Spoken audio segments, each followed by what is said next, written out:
today. It's our pleasure to welcome now Dana Underwood McLean. She represents Mississippi House District 39. That incorporates Lowndes and Monroe counties. Representative McLean, thanks for coming on. Thanks for having me. All right, so we had elections, as you know, across the state yesterday. Yes. Anything stuck out there for you? A lot of stuff went on. Of course, you actually officially had an election, but were unopposed, right? I was opposed for about a week. Okay. So you're good to go. So thankfully, I have 2 more years. Yeah. So then you got to do it again. Then I'll have to run again. Yeah. Right. Yeah. Somebody on our text line, by the way, asked that. Do they have to run again during the normal election cycle? Yeah, Tim and McGee.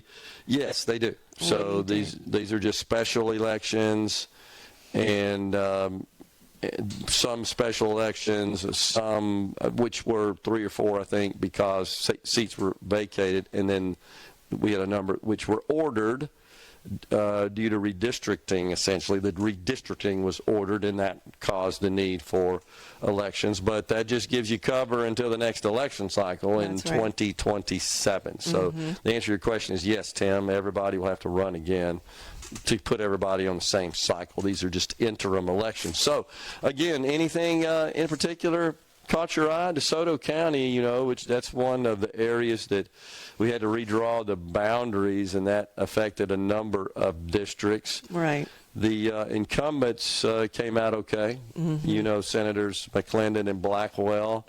But we had some other races that Democrats won in DeSoto County. One of those was the seat vacated by Senator David Parker. David Parker, right. Yeah. So he did not run for the seat once the court said you guys got to redraw the districts. I'm not sure how he would have done if he would have won relative to the person who did run as a Republican who was defeated. But bottom line is we got new numbers in the Senate by a little bit, but enough to end the Republican supermajority, which could potentially have consequences for certain circumstances in the lawmaking process. Right. You got any thoughts about that? What do you think? Well, you know, I was mainly concerned about my race. Well, sure.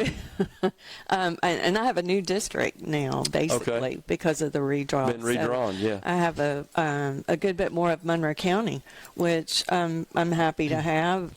Now I have all of Amory. I was just there this morning. Oh, okay.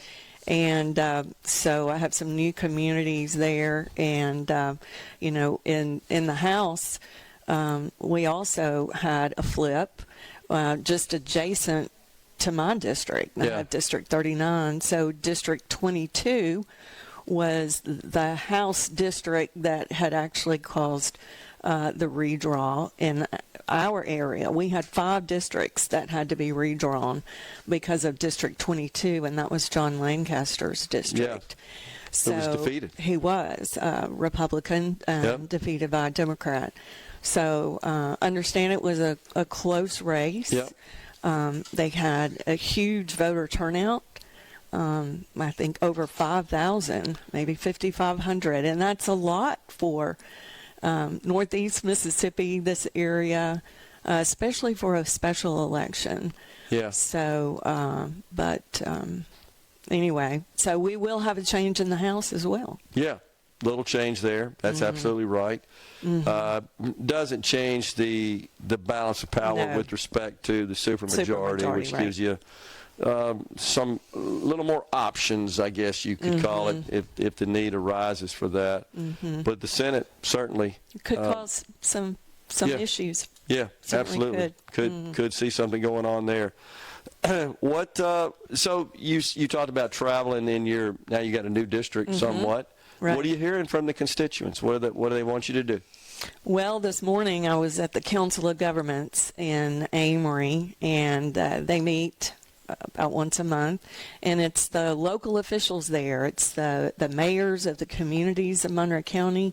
It's the Monroe County supervisors, legislative delegation, and sort of a roundtable discussion of what's going on in the county and what their needs are.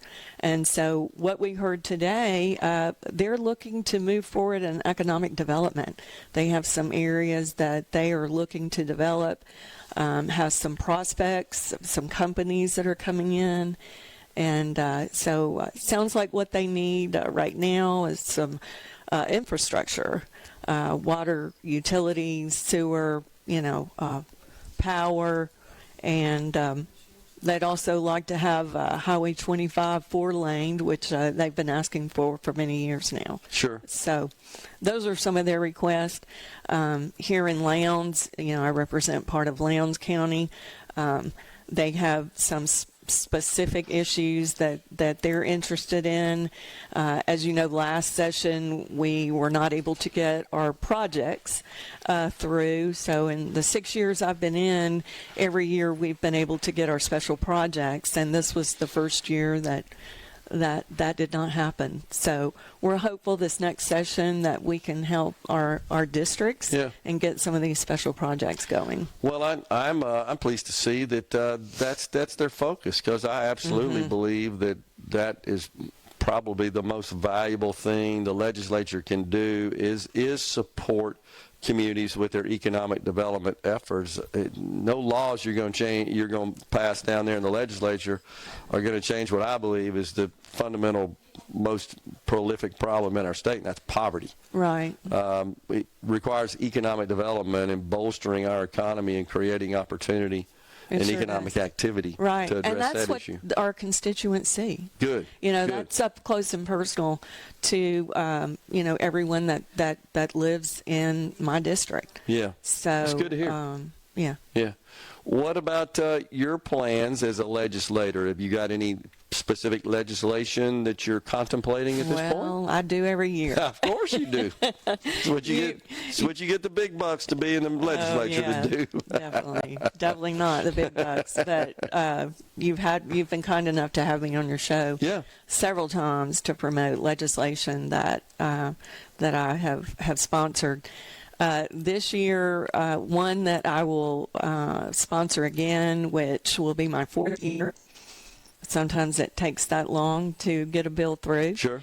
But it was midwifery licensure and certification.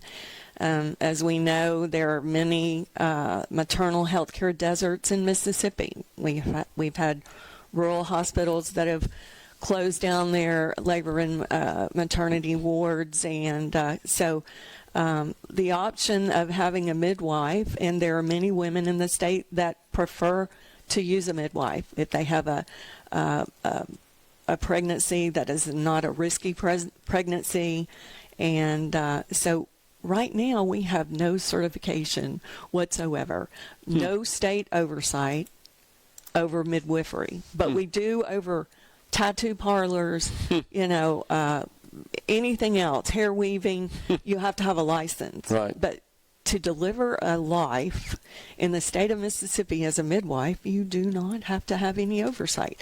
So this is a really important issue. We finally got it passed all the way through the House this past session for the first time, and it was held up in the Senate. Yeah. So we're really hopeful we can get that through. Dr. Edney, Executive Director of the Mississippi Department of Health, is very supportive of this legislation. It is a safety issue, and he has emphasized that. We have at least 200 babies that are delivered each year in Mississippi through a midwife. So that will be one that I'll be pushing. I didn't know that. 200. Wow. Interesting. Okay. Well, you probably saw that the governor announced a program essentially to tap into some of this $50 billion fund set up in the One Big Beautiful Bill Act for rural health care, and sent our proposal for that purpose. Right. What do you think about that? It looks pretty good. I think it's great. Yeah. Anything we can do. Yeah. Yeah, anything we can do. And another bill I'll drop again this session would be to increase the tax credit for employers who offer child care. Okay. Up to $6,000 for each employee. We would increase the tax credit from 50% to 75%. So okay. Wow. That'll help these 50% To 50% of what? To 75% of what exactly? Of their tax obligation. Okay. So that right now they can't exceed 50% of That's their right. tax liability. Exactly. Okay. So we're going to bump that, which means they can contribute more and get more back in the That's form right. of a tax credit. Yeah, Okay. yeah. Since Dobbs, Sounds I like- think we really need to do more Okay. for moms. And Sounds like good legislation. Appreciate you coming on. Thanks so Representative Dana much. McLean, yes, represents where we are, Lowndes County, also Monroe County now. So we're stepping aside for a break. We're in Columbus, Mississippi at the Columbus Convention and Visitors Bureau. We've got Barbara Bigelow, Director of Main Street Columbus, with us at 11:50. We're